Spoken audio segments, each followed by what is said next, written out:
Welcome to a MainlyDIY.com video.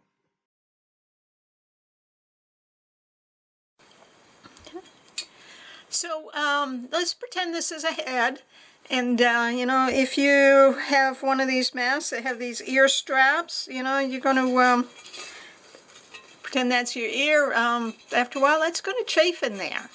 So I prefer the masks that I have enough elastic to go around your head twice, so you put your head in there.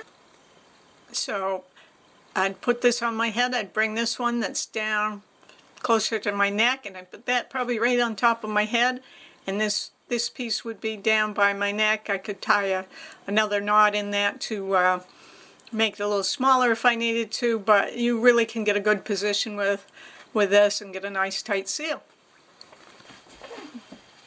So I have this mask, and I'm going to take this top piece, put it down towards my neck, and the bottom piece I can raise it up towards my head so I can adjust how tight it is by where I put it on my head.